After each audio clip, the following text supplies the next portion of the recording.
Hello, all you rebel scum, and welcome to the Padawan Podcast, our all Star Wars podcast where we geek out on everything from the galaxy far, far away. I am your host, Jake Berlin, a.k.a. Qui-Gon Jake. I am joined today by my fellow rebel scum, Jacob Bartley and Gio Ramos. How's it going, guys?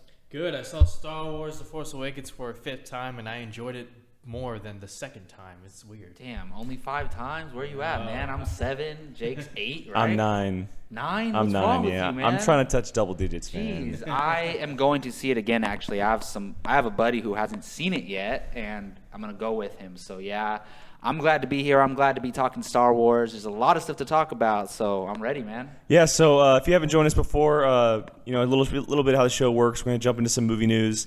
Everything, The Force Awakens, Rogue One, Episode 8, Episode 9, everything in the world of Star Wars movies. We're going to jump into some Star Wars Rebels stuff, talk about the last few episodes that have come out, and then we'll get to our new segment, Address the Academy, where Jacob will be taking over this week, bringing up something Star Wars that he wants to talk about. So first off, with Star Wars movie news, we're going to talk about Bob Iger, the Disney CEO, who recently had a little conversation with Newsbeat, and talking about the future of Star Wars and what's going on. And Newsbeat grabbed a quote from him, and he said, quote, "There are 5 Star Wars films, 4 more with Episode 7, The Force Awakens, that are varying stages of development and production. There will be more after that. I don't know how many. I don't know how often." So I just kind of want to talk about the comments. First, what are your thoughts on those final comments by him saying there will be more? He doesn't know how many and how often. So Jacob, let's go and start with you, man. What do you think about the comments? I mean, they're kind of they don't tell us anything new, I don't think. We already knew the 5 movies that were in development. Yeah. The Rogue One, the 3 episodic films, and then the Han Solo movie. So this is kind of like not news to me. The only thing that's really news is, like you mentioned in the notes, there's no mention of the Boba Fett movie. And we assumed that was, the 3rd anthology film, or it was going to be the 2nd one before all the stuff with Josh Trank happened. So I'm curious. I wonder if they decided not to do it at all, or if they just are putting it on the back burner for now and they plan on doing it. I actually don't, trust me, I would be excited if a Boba Fett movie was coming out, but I don't think that's a character that you can really build a whole film around, unless you're going to do it like Dread, like you've mentioned before.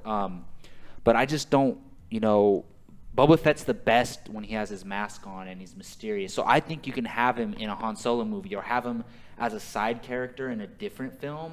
So I'm not really too upset to not hear about Boba Fett. I think he works better as a secondary character. But yeah, I mean, I kind of, this doesn't really give me anything new, so there's really nothing much to take from it other than what's missing. So Yeah. Gio, what do you think? All right, Star Wars fans, I love all of you, but pump your brakes, okay? I mean, kind of appreciate and look forward to what we're getting now. Why do we have to know what's going to happen 6, 7, 8 years from now? I mean, by them not making an announcement, it gives them options, They don't know how this Han Solo movie is going to turn out. Sure, we're all excited about it, but, general audiences, they might be like, Harrison Ford's Han Solo, They might be turned off by the fact, but of course the marketing could change all that.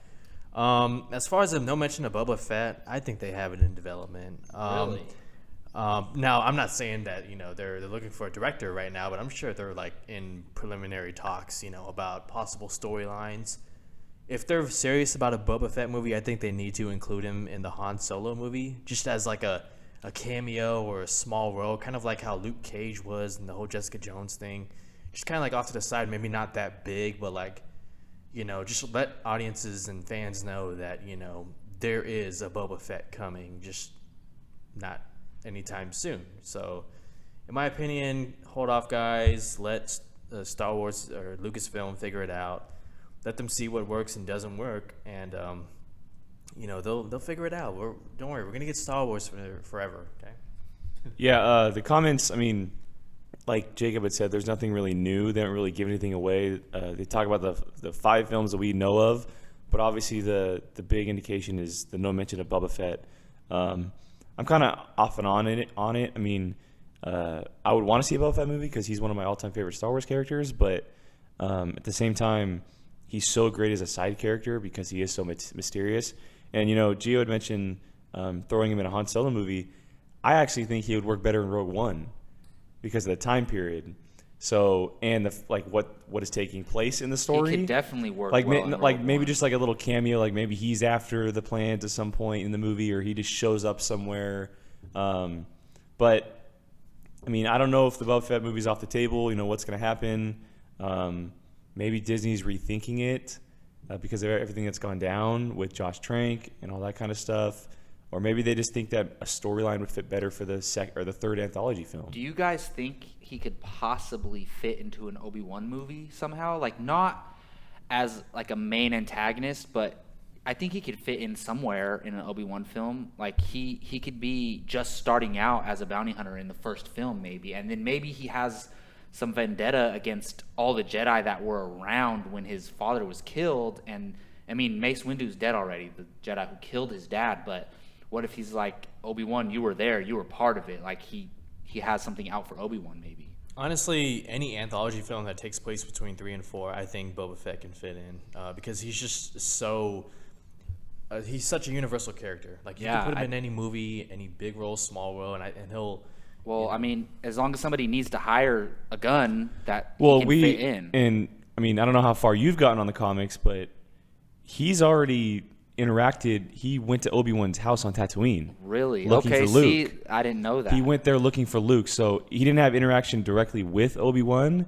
Oh, so he could definitely be in an Obi-Wan film. But he's been on Tatooine where Obi-Wan's lived. That's awesome. And so there's definitely like seeds planted where it's a possibility.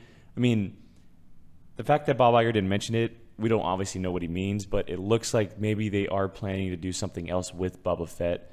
They obviously want to do something with the character. They know that there's more there for him, more than just a side character that he had in the original trilogy.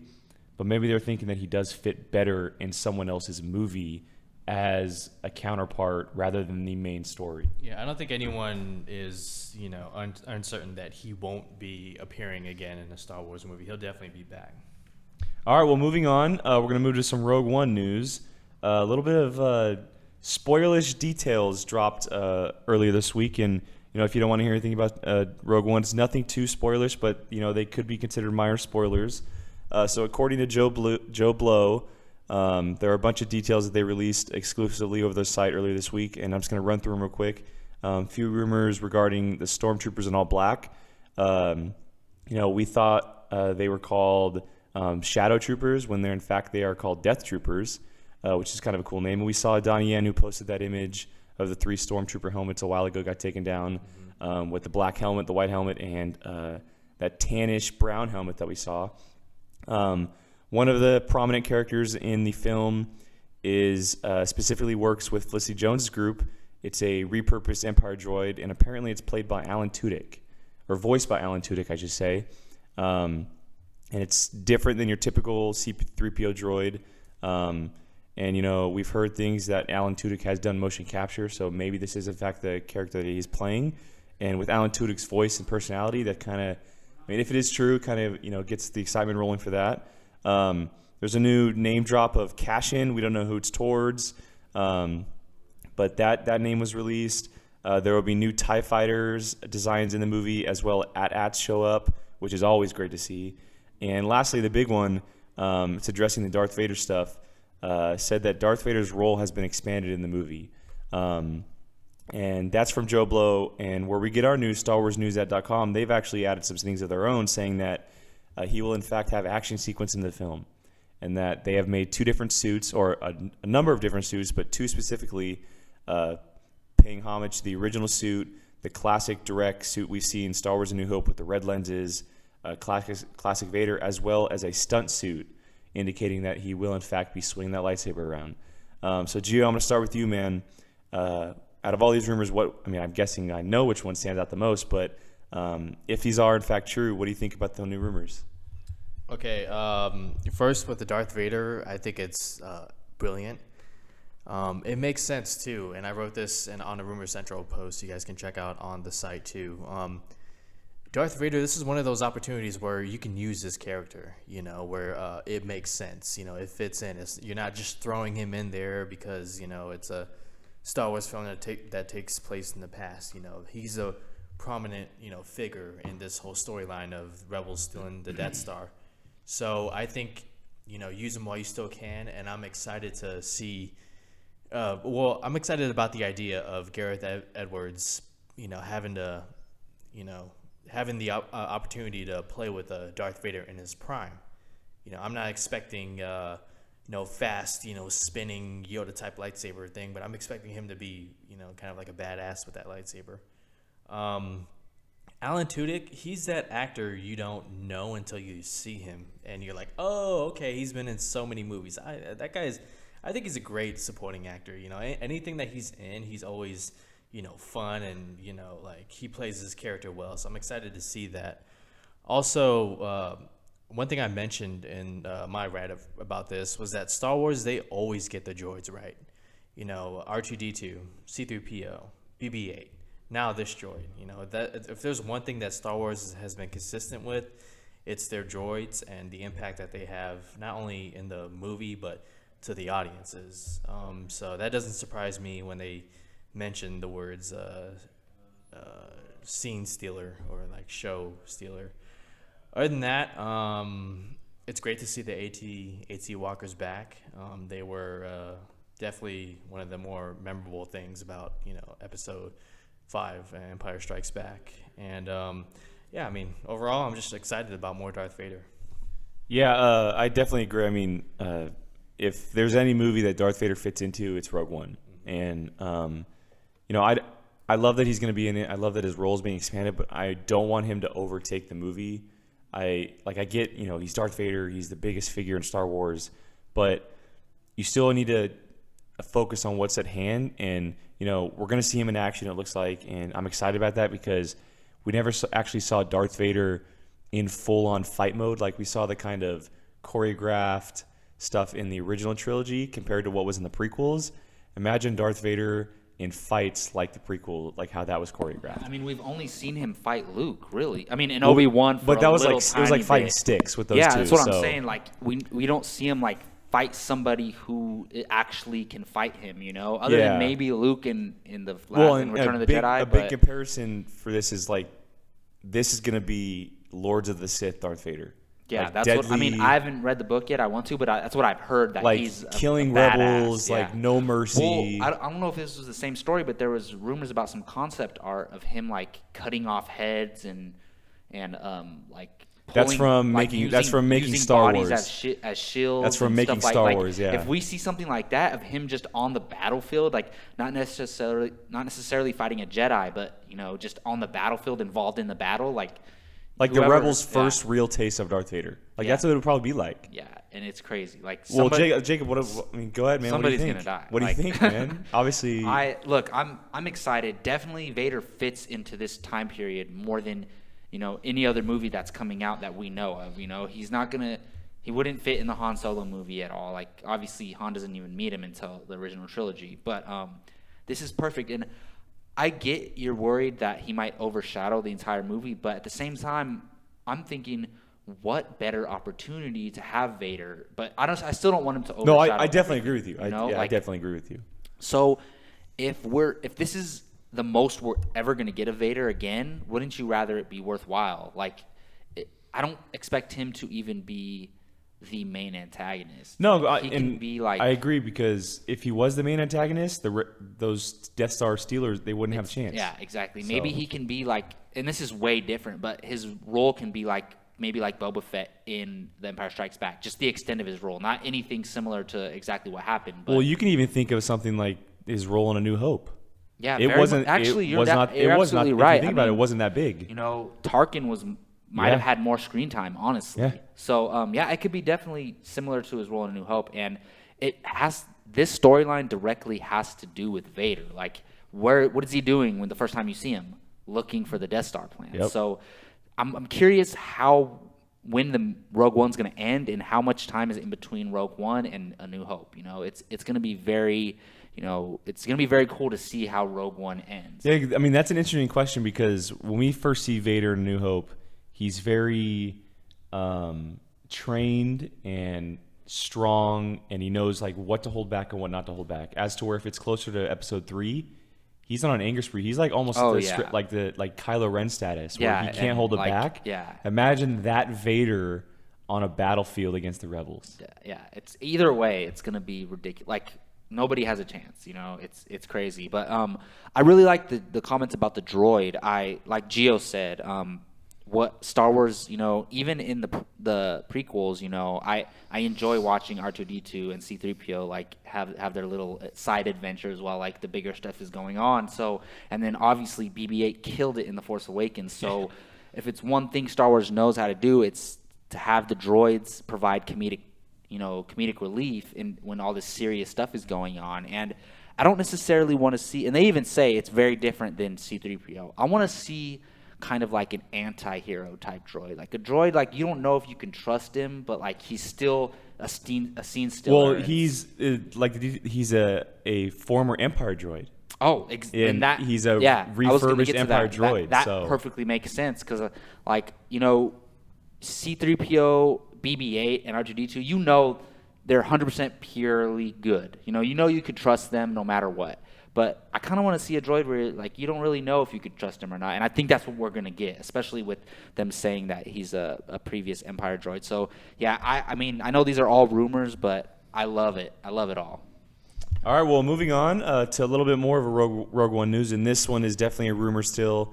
Nothing has been confirmed, and it's this happens every day in Hollywood. But rumors are spreading that Christopher McQuarrie, who did Mission Impossible: Rogue Nation, he wrote Edge of Tomorrow, if I'm correct. Yes.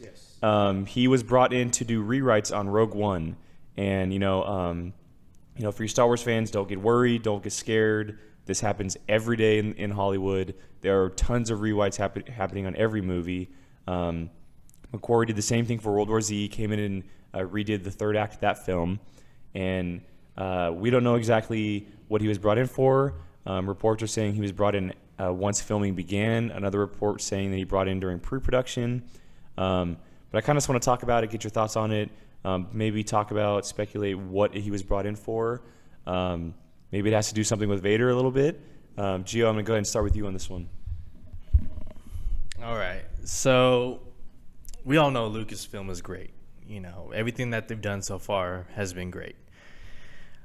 I commend them for doing the right thing. If you don't have a good enough script, you need some help, you bring in someone who's experienced. Christopher McQuarrie is known as the script doctor, where he comes in, he'll give it a once over, and fix up anything that needs to be done. And he's obviously done it in the films that you've mentioned. What I'm a little concerned about, and it's not too big of a deal, but you guys know me. This is now the second Star Wars film where somebody has had to come in because Lucasfilm was not happy with the people that they hand selected and the stories that they came up with, the draft. And if you guys know that Lawrence Kasdan came in and did a not complete, but major rewrite of Michael Arden's script. Well, it was him and JJ. Yeah. And now in this film, you have Christopher McQuarrie coming in. Was it late in the game? I'm pretty sure it was. We don't know. There's two different reports saying that he was brought in towards the end of pre-production, and then the other one saying he was brought in after filming had already started. Okay. So we don't know, and it is still just a rumor. So right. If it's true, it has me a little bit concerned because I don't want Lucasfilm to be this studio where they're constantly having people come in and save. That's the word that they use in the report, save the script. It's not something that I want to see from Lucasfilm, who I want to see reach like Marvel heights as far as like a studio where their own writers can handle this thing, no problem. You don't have to have people keep coming in. Again, not too big of a deal, but seeing that it's the second Star Wars film in a row, I don't expect it to happen with Phil Lord and Chris Miller because they're just brilliant as far as writers and directors go. But you guys know I love Lucasfilm. I praise them, for everything that they've done, gender equality, all that kind of stuff. But I kind of have to call them out on this one a little bit. Like, get it together, guys. Like, I know you guys are, doing your thing and have everything planned out, but I don't want to see this again. Like, they did the right move, but at the same time, I'm looking at it like, come on, get it, You guys get what I'm saying? Am I alone? Well, Do I you see what I'm actually saying? Like, I completely disagree with you. Okay. I don't think it's like a big deal at all. I don't think there should be any worry about it. It happens every day. Yeah. And like you said, they did it for episode 7. We don't know exactly what it was for, if it actually happened. Yeah, exactly. It may have just been for the ending, or maybe he wanted to plant a little bit more Darth Vader in it, or maybe a certain character arc, or whatever it is. Yeah, I mean, it happens all the time. I mean, it does. And it's Star Wars, and I believe, like you said, Lucasfilms have been doing a great job, and maybe they just brought him in to be like, hey, can you look this over? Give us a few ideas, maybe give us an okay, something like that. But Jacob, I mean, you're listening to us over here talk this out. So I mean, what do you think, man? Oh man, all right. Look, if I'm totally fine if Star Wars brings in somebody like Christopher McQuarrie to rewrite all of their scripts. I don't care. Like you can never, nothing is ever a complete perfection. Whether you're talking about an ice sculpture or a painting or a script or a book, everything can be improved. Nothing's perfect. So I don't think they necessarily look at their script and are like, oh, this isn't that good. Let's bring in somebody to work on it. I think they're like, oh, you know what? We have this good idea. We want to add this little scene into the movie and then make sure that the rest of the movie is consistent with that scene. So let's bring in Christopher McQuarrie, who's freaking killing it lately. I mean, he directed Mission Impossible Rogue Nation. How funny he did Rogue Nation and now Rogue One. And Yeah. Yeah. And they even, Star Wars had to hold off on marketing for Rogue One. Well, yeah, they had a little of good Rogue partnership Nation. for that, Yeah, yeah. and that's Might have cool. been part of the deal. I love that, Lucasfilm and Disney are willing to do stuff like that. It shows that they're not trying to bully their way through Hollywood, which they totally could. But I can't be, like, it depends on what you're talking about. Like, if we hear, like, halfway through the Han Solo script, like, oh, man, it's a disaster. We got to bring in McQuarrie to fix it. This isn't like that. This is just, like, small rewrites, I'm assuming. And here's the thing. Like you said, Jake, this happens all the time, almost with every movie in Hollywood. Yeah. We just don't hear about it. The only reason we're hearing about this is because Star Wars is so highly coveted, and especially, when you get a writer like McQuarrie who's been on a hot streak lately and, even is, doing well in the director's chair, I think, this has just happened to get to us because we follow Star Wars news. All these websites are covering Star Wars news. I guarantee you there was rewrites on, a bunch of movies this year, We just don't hear about it as much. So it really depends. Like, if you're bringing in some random writer, then I could see that worries me more, like, bringing in somebody that they don't trust or that I don't trust. But if you're talking about Christopher McQuarrie, come on, like, that's a win no matter what, I think. Yeah, I definitely agree with you. I mean, G, you got anything else you want to add? Well, I mean, the only reason why I'm looking at this in a little bit of a skeptical way is because Lucasfilm has said, we're going to tell our own stories for the fans. We're going to separate from George Lucas. We're going to go and do this thing. But if their own writers aren't able to crank it out, and it just kind of they're going to be known as a studio that had to bring in someone late in the game to rewrite because their own writers couldn't do it. Again, not a big deal, and we don't even know if this rumor is even true. Exactly. So, I mean, I'm like, it's more of a worry. I look at that as a good thing, though. Like, No, it is.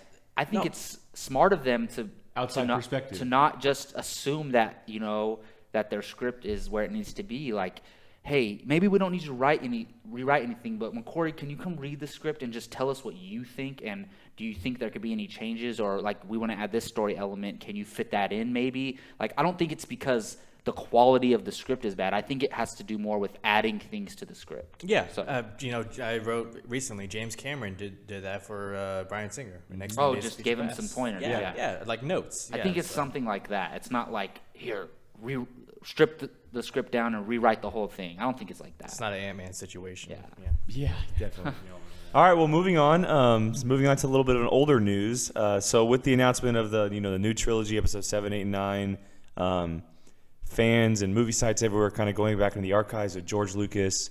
For those of you who didn't know, George Lucas had always planned to come back 20 to 30 years later for a sequel trilogy after the original trilogy, and then which would bring back Luke, Han, and Leia for different adventures and everything. Obviously, that didn't happen.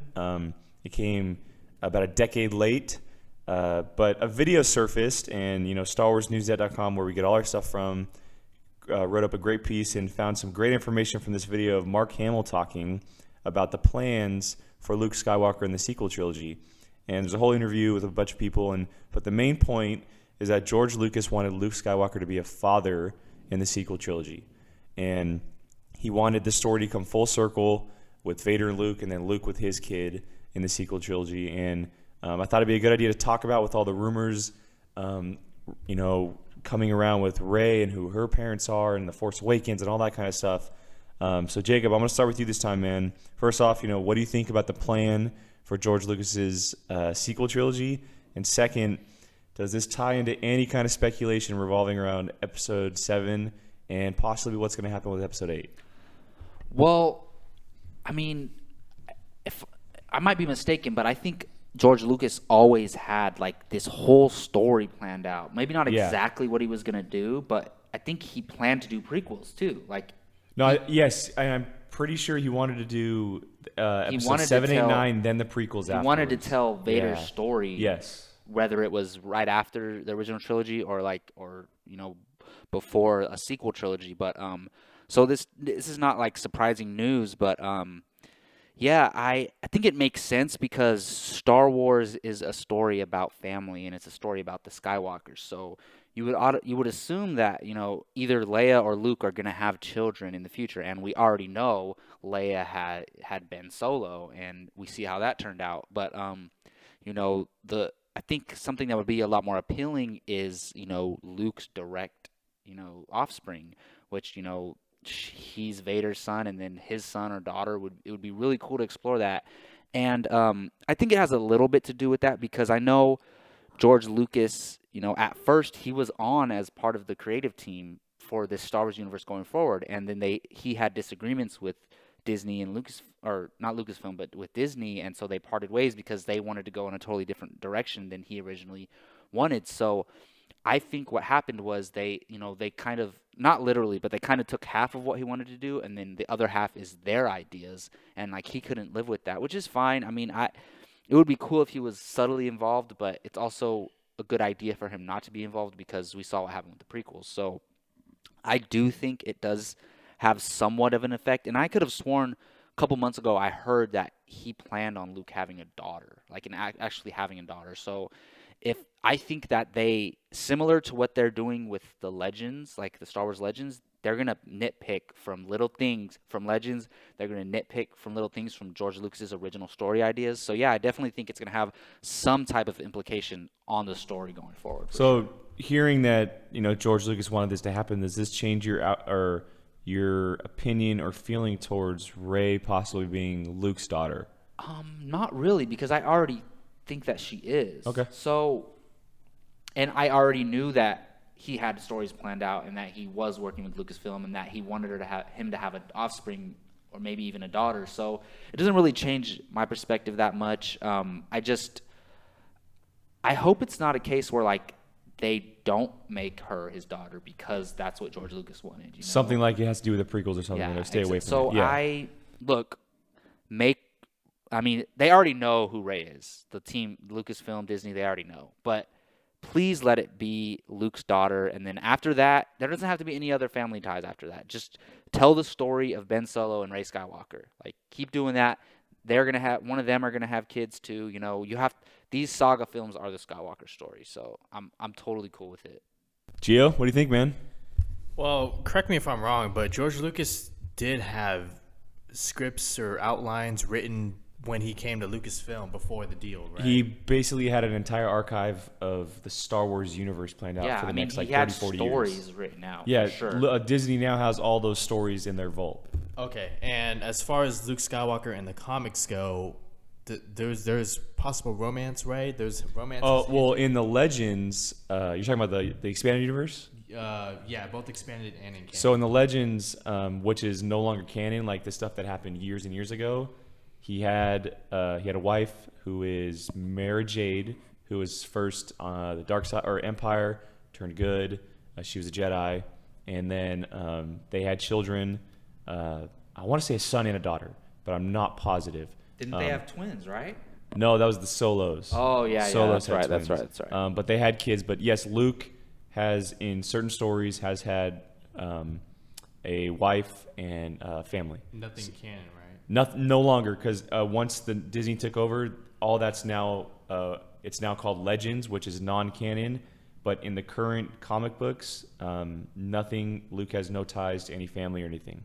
All right, well, that'll wrap up our movie news, and we're gonna move to some Star Wars Rebel stuff. While our 2-week break from our last episode, a bunch of Star Wars Rebel stuff dropped. And first off, we're gonna start with the amazingly awesome full trailer for the second half of season 2 for Rebels. And we talked about this when it first dropped, but I want to talk about it on here. Let's hammer it out, man. I mean, key points, things that really stood out. Obviously, the big one is Darth Maul. And if you guys pull up the article I gave to you guys, there's actually an enhanced image, and it is in fact Darth Maul. Yeah. They lighten the image up. You can see his face. I knew it was like after the second time watching it. You can clearly see his face. So Darth Maul is back, and it seems like he's going to have a pretty big role in the possibility of where Ezra lines up after season 2. We see Anakin as a hologram from Ahsoka. We see Yoda pop up in there. Princess Leia's in there. Cham Syndulla, who's in some of the canon books that have been released lately. A 4th Inquisitor, Mandalorians, a Jedi Temple, a Sith Temple, a Crossguard Saber, which ties in directly to The Force Awakens. So let's just run through the trailer. I mean, what are some of the main things that stood out to you? G, let's go and start with you, man. Oh, man, there is so much. Now, this is just the mid-season. This is not a new season. This is just the second half, right? This is a preview of that's a lot of stuff. I like that they're going a little more darker, because that's kind of what we all expected, right? I mean, none of us is expecting good things to come from the show. Yeah.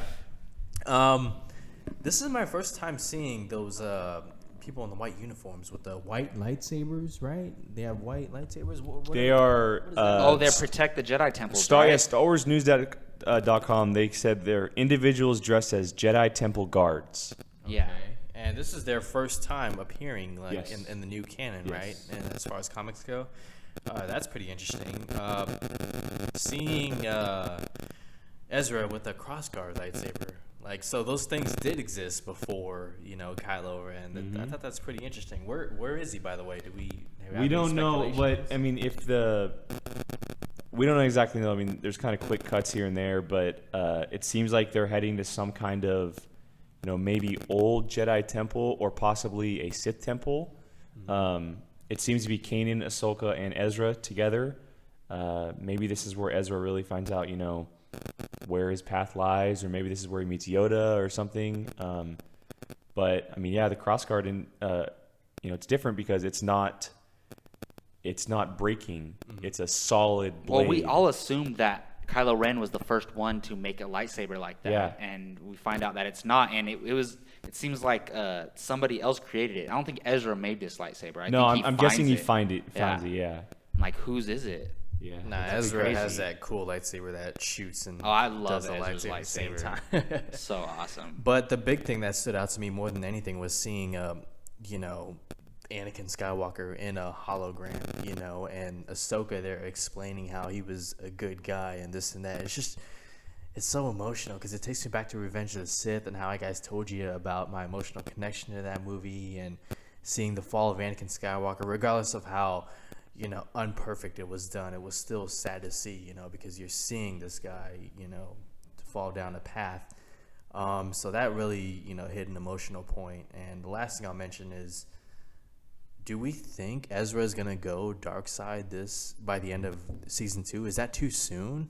You guys think? I don't think it's too soon. Well, I think they're going to tease us about him going to the dark side, and thing. he's going to be tempted, but he's not going to go full dark side this season, no.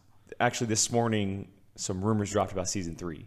Really? Yeah, saying that Ezra has a Obi-Wan / Anakin-like lightsaber in season 3. He has a haircut, and it's short hair, and he's almost full path Jedi. Wow. So training with Kanan, or is that not mentioned? There was no mention of Kanan. So, but we don't know. Obviously, there's still rumors. We don't know if they're true or not. But I mean, it seems like. Do we think they meet up with Maul at some point? Is that Ezra meeting up with Maul? Yeah, I think so. That was in the trailer, right? Well, we didn't see them together. It could be cut like Yeah, it that can could be- be a totally different scene. Like maybe it's But- Ahsoka talking to Maul. But We at don't this know. point, do we think Maul is actually still a bad guy? I don't think he's bad or good. Like he's on his own side. I think he well, the last time we see him, he gets his ass whooped by the Emperor, and the Emperor says, "I have other plans for you," and that's the last time we see him. So, who the hell knows what that means? You know, there's like, by the time Episode 4 comes around, is Maul still alive? Like, who knows? Like, the Emperor doesn't mention him at all. Obviously, we didn't know he existed back then, but it's very weird. But I love this trailer, I just gotta say, and you gotta talk about Maul. Like, that's the biggest standout to me is Darth Maul, one of my favorite Star Wars characters, probably definitely in my top 5, maybe top 3. I freaking love Darth Maul. It's so upsetting that the way he went out in Episode 1, but I was very satisfied with his run in Clone Wars, and I'm very excited to see old man Darth Maul. Like, I want to see him I kind of want to see him, not on the light side, but like, look, I've made mistakes throughout my life. I regret going so far into the dark side. Like, don't go down that path. I wouldn't be surprised if he's the one who prevents Ezra from kind of heading down towards the dark side and tells him about his experience with it, and that makes him not want to. And I think Kanan, there's a possibility Kanan might go to the dark side. I think they might flip it on us. I really do. What we know that Rebels, I mean, obviously by watching the last couple episodes, it's gotten dark, and we probably think at some point the Ghost crew, someone's gonna die. I think the only chance of Kanan going dark is if Hera dies. I think And that's do we a very big possibility. Do we think we're gonna see Hera die at some point?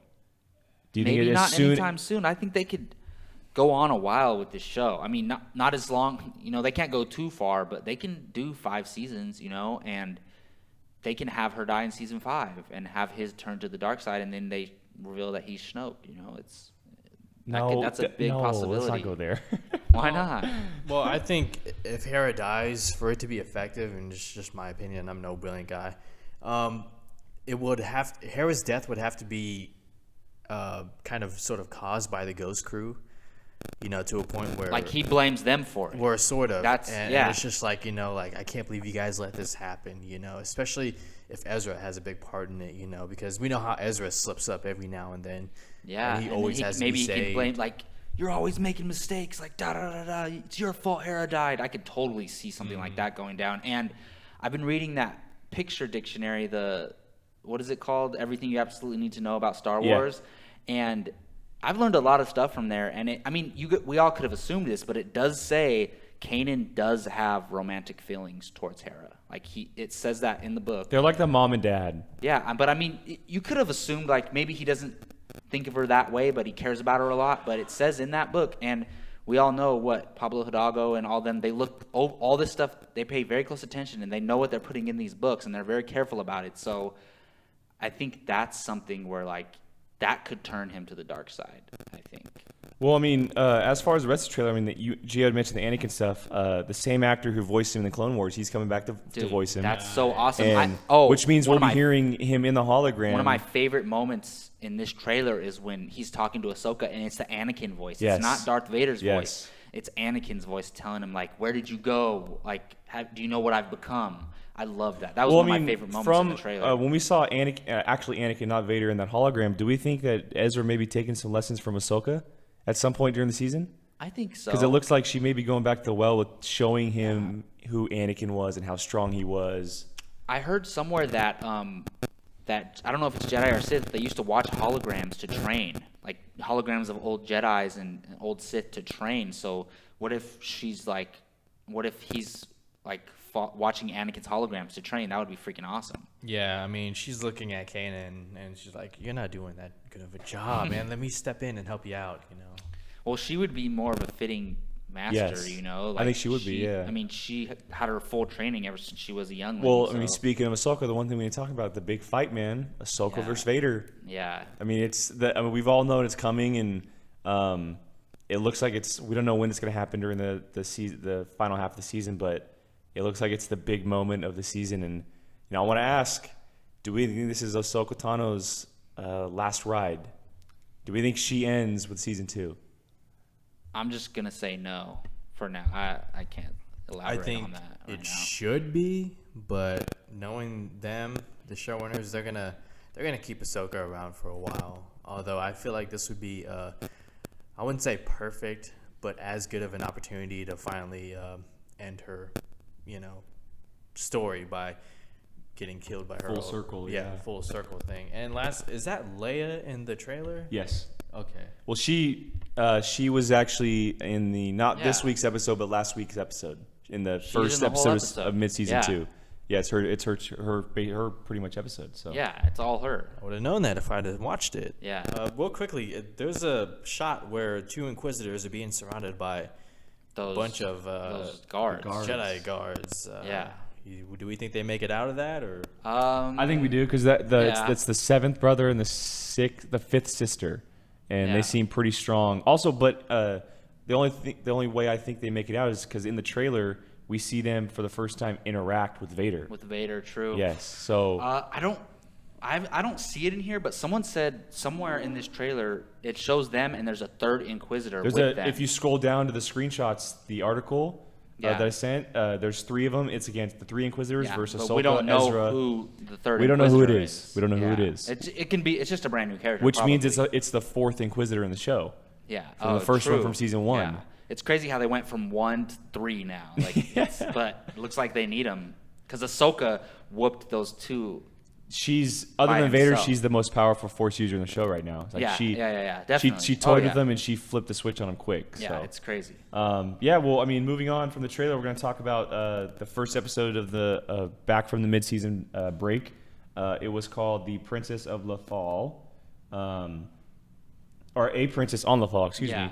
And I know Gio hasn't been able to watch them yet, so he's kind of just going to sit here and listen. We're not going to try to dig too much into spoilers, but I mean, Jacob, let's just talk about a little bit. What did you think? Did you like it? Did you like the appearance by Leia? How they brought her into the story? Just go off, man. Yeah, I mean, overall, I enjoyed the episode. It didn't blow me away or anything. Like it kind of just felt like a fun, playful episode. Like I agree with you. Yeah. I mean, I have the same thing about the Protector on Concord Dawn. I feel like they were kind of filler episodes in a way. But the biggest thing to take away from Princess on Lothal is Leia. I loved Leia in this trailer. They captured Or in who this Leia episode. is. Oh, definitely, dude. One of my favorite things about Leia is her voice and her mannerisms and the way she speaks and how elegant she sounds. And a lot of people are complaining, like, why does she sound like that when she's 15? She's always sounded like that. Like, just you think it's going to be a huge difference from 15 to 19? It's not going to be that much of a difference in the way she talks. And I love that it sounds like Leia, the way she talks, and it's amazing. And the way she treats like Ezra and Kanan, she's totally and the way her attitude, she's always had that attitude. She's quick-witted. She's like she doesn't really care what anyone thinks at all, and she's not afraid to get involved in the action. And she does it very well to where she plays like she's a damsel in distress to the the Empire soldiers, but then behind their back she's really the one pulling this whole thing off. So I thought it was very consistent with who Leia has been in the future from when she's 15, and it felt like Leia, and it wasn't a situation where they forced her into it. It felt natural to me. So overall, Leia's the biggest thing I took away from it. It was really cool seeing Ezra and Kanan fight together, work together. And when Kanan took down is it an AT-AT that he took down? Oh, that was awesome. When he cuts the legs. Great. So, but just as far as the content in the episode and what it meant for the whole entire season, it felt like a filler episode to me. Yeah, I kind of feel the same way. I wasn't I was okay with the episode. I had fun with it, but it's something I could forget. Obviously, Leia's the biggest part to take away. They, like you said, they captured her perfectly. I also love the interaction between her and Ezra. I think that stuff was really cool. And they brought her in. I thought the whole fact that, she's kind of playing with the Empire. Well, I didn't realize how close in age they are. But then when I thought about it, they're the same exact age. Ezra's 14, right? 15? I don't think he's that old. I think he is. Oh, okay. See, I didn't know he was that old. I thought he was a little bit younger. Yeah, he's... Okay. Yeah, because I just read in the book it has his age. It That says makes he's sense. 14 in that book, so by now he's probably 15. Okay, well, yeah, I mean, as far as bringing her in, like she's working with the Empire, but also with the Rebels, that's kind of cool. Oh yeah, because we never actually seen that, and we've always heard that she's been playing with the Empire and everything. I think her home planet. Why was it slipping my? Alderaan. Yeah, is like they have to like kind of, not by choice, but they have to work with the Empire. Okay. If you don't work with the Empire, you're their enemy. Yeah, So you kind of have to, even if you're not really with them, you have to kind of pretend that you are. So that's kind of what they're doing. All right, we're going to move on to the next episode, The Protector of Concord Dawn. This one debuted last night. I kind of want to start this one off because I could not have enjoyed this episode anymore. Really? I really, really loved the episode. I'm surprised to hear that, honestly.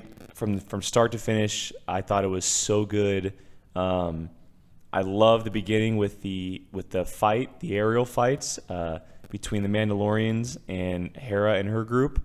At the same time, it's one of the darker episodes we've ever seen from Rebels. We not only see a few A-Wings go down, Hera's fellow flyers, but we see it from the camera angle inside the cockpit. We see them go up in flames. And that's very surprising for the show, and I love the way how they did it. It's very dark. I thought it was a really, really strong episode. Once Kanan and Sabine got to the planet against the Mandalorians, I thought it was so much fun. They brought in the Mandalorians in a really, really good way, and we learned a lot. We learned that the Mandalorians actually fought and trained the clone troopers in the Clone Wars, that they are responsible for it. Really? And also, at the same time, I don't want to get into too much spoilers, but the head of the Mandalorians that is in the episode, him and Kanan have a past. The Mandalorian saved Kanan's life once. Yeah, it said they fought together, Yes. right? And that story was actually released yesterday in the most recent Kanan comic. Comics? Wow, Yes. that's awesome. So we get that backstory. Dude, I want to read the Kanan comics. I keep telling you that. But I mean, I took so much away from the episode. I thought the conversations between Kanan and I forget the head Mandalorian's name, but the head Mandalorian, I thought Sabine's kind of rebellious attitude towards everything was really cool and fun. We also found out what the hell that antenna is on the Mandalorian's helmet. It's a freaking binocular thing. That was really cool. We finally find out what the antenna is on the Mandalorian's helmet. Okay. She flips it down and it zooms in. That was really cool. Yeah. Yeah. So there's a ton of takeaway from the episode. I love the whole Clone Wars stuff to tie in. Yeah. I thought that was really cool. Kanan's kind of, I'm doing this for Hera. Like, she had to pay. Like, we got to make sure this happens.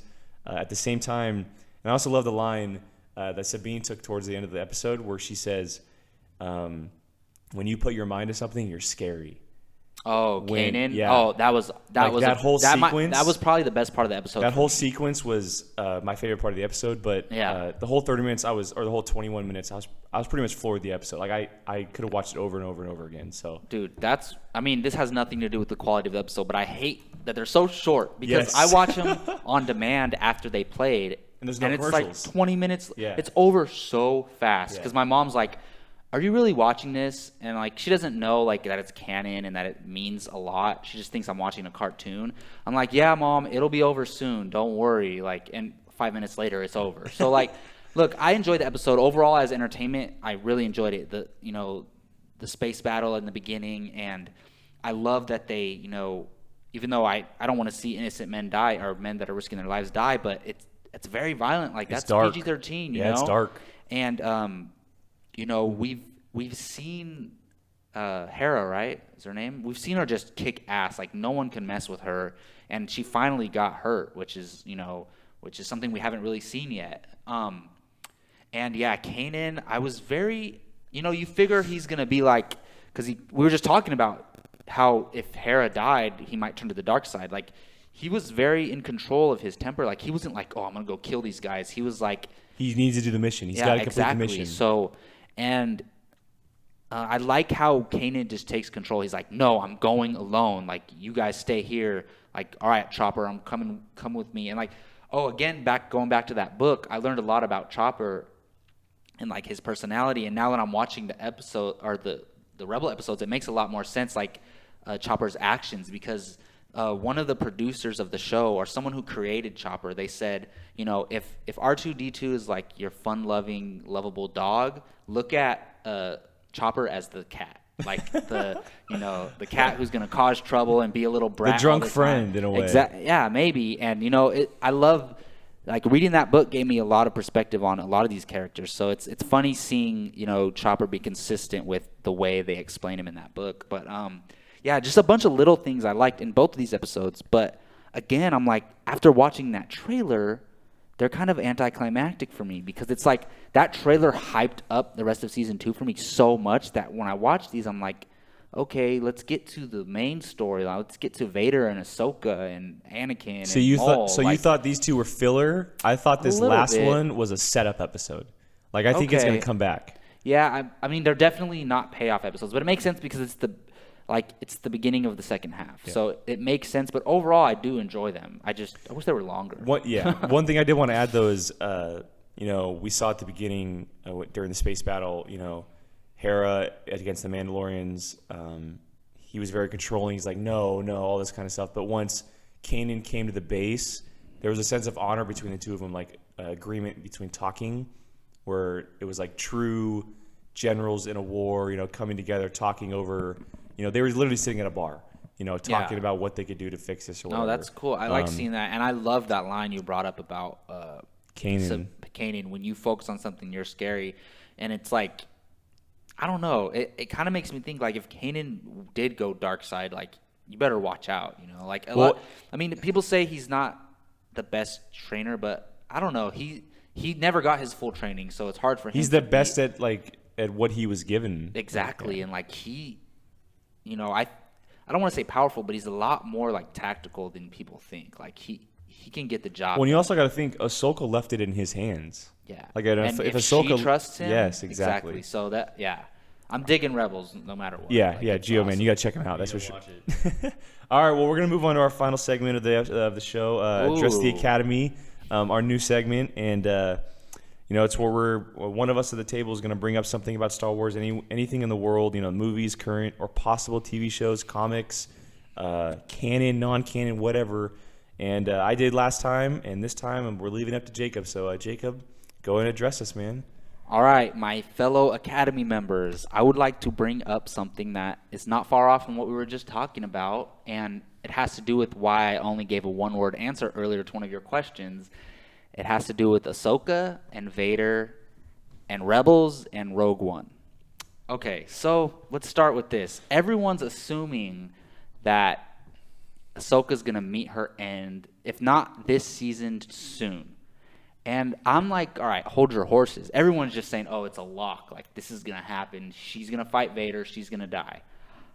I'm thinking, why not? She's such a great character, and she's barely in Rebels as it is. Like, if she wasn't in these last 2 episodes. She's barely in it, and I feel like they underutilize her somewhat. So I think having her, you know, us seeing her find out, like, I think she already knows that Vader's Anakin, but I want to hear her talk about it, you know? I think she's going to tell Kanan and Ezra, and there's going to be there's going to be a big fight between them for sure.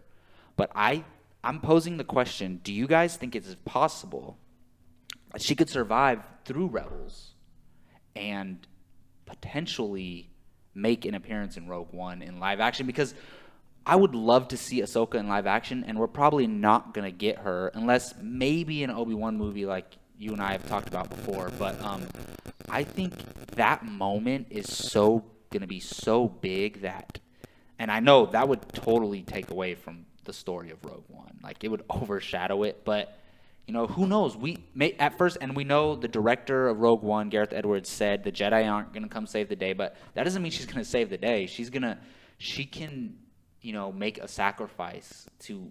What if she's the reason the rebels get away with stealing the Death Star plans, and we see that fight happen in live action? I know it's very far-fetched.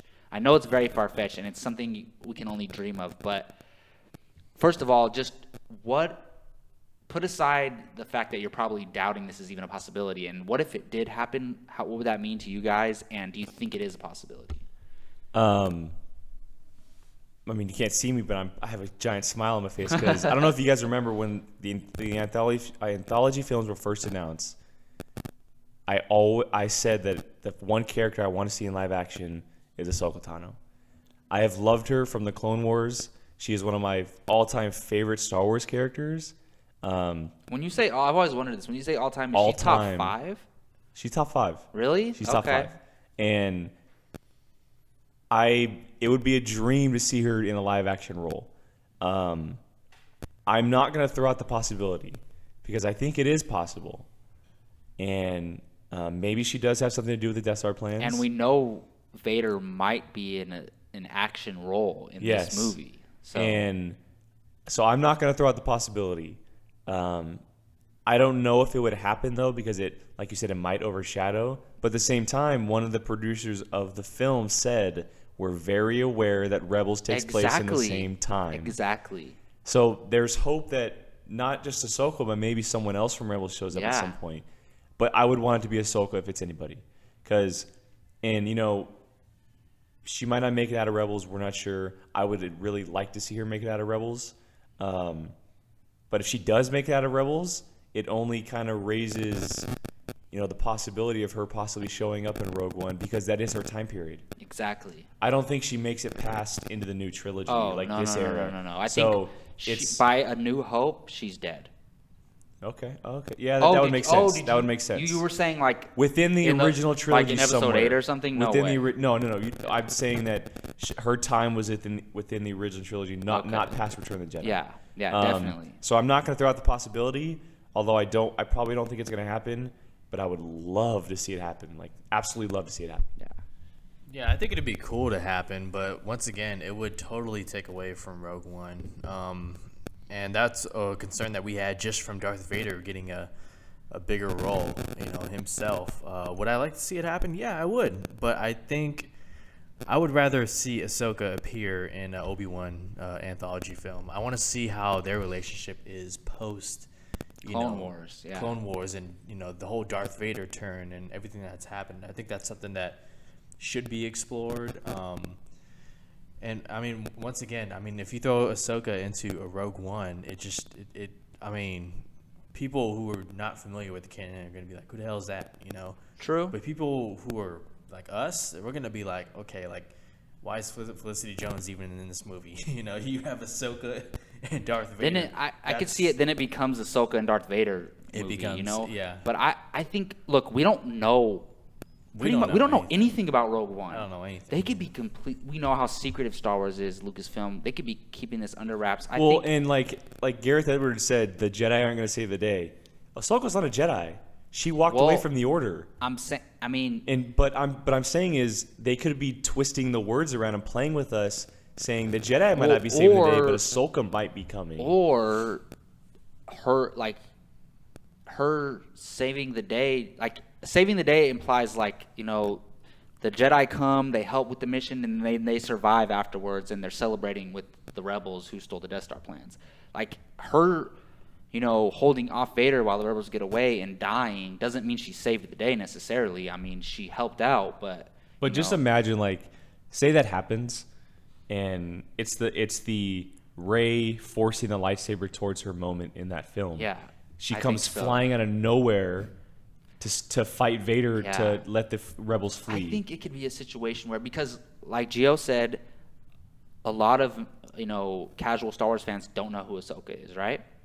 So what if But they can make it to where. Well, let's say you introduce Ahsoka, you meet her. The team of rebels meet her in the first act of Rogue One, and then she tells them, about this dark Sith Lord, Vader. He used to be my master, and they give a little backstory, maybe a flashback or something, and a little backstory, maybe of that fight. Yeah, exactly. And then the casual fans know that, oh, Vader had an apprentice. This was his apprentice, and then maybe she's not in the second act, but she comes back in the third act for that big moment. And I feel like it would be a proper send off for her character rather than having her die on a cartoon show that not everyone watches. So I don't know. I know it's highly unlikely, but I wouldn't be surprised if they flip this whole thing on their head and let her survive past Rebels. Just like you said, they said we're very aware that Rebels and Rogue One meet up. So, you know, as far as we know, none of the characters that are on Felicity Jones's team are any of the characters from Rebels, as far as we know. So maybe Ahsoka is that connection. Well, I mean, if Disney and Lucasfilm keep the same trait as far as keeping it a secret with Rogue One all the way until the release as much as they can, we'll know beforehand if that's actually going to happen. Yeah, because true. Season 3 of Rebels is going to premiere during the fall before Rogue One hits. They're not going to be able to keep everything under wraps. Like, No. I don't mind finding out a couple months before that Ahsoka Tano is going to make an appearance in Rogue One. Like, holy crap, how excited would we be, man? That would be great. And this is just a totally, like, who would play her the motion capture or live action. Actually, I wouldn't want mocap. I want like makeup and prosthetics and stuff. Yeah, looks like they did for the prequel trilogy. Exactly. So that's my question, Academy. It's a great Please question. let us know in the comment section. What do you think of this theory? Do you think it's a possibility? Do you think Ahsoka's going to die for sure in Rebels like everyone else thinks so? Please let us know in the comments. All right, well, that's going to wrap up our Padawan podcast for today. Before we go, I want to thank Jacob and Gio for joining us today. And Grandma Barley, where can they find you online, man? You can find me on Twitter at JacobBarley_, on Instagram, Jacob Ryan Bartley. And thank you all for listening. Subscribe to the YouTube channel, please. C3GO? You guys can find me on Twitter at GioRamos24 and on apocalypsemovies.com. Check out the site. Lots of great content. And you can find me, Jake Berlin, at Twitter and Instagram at Qui-Gon Jake. As Jacob said, make sure you hit that subscribe button, hit share, like, whatever. And check out our Facebook page at Apocalypse Movies. Thanks for joining us. Until next time, may the Force be with you.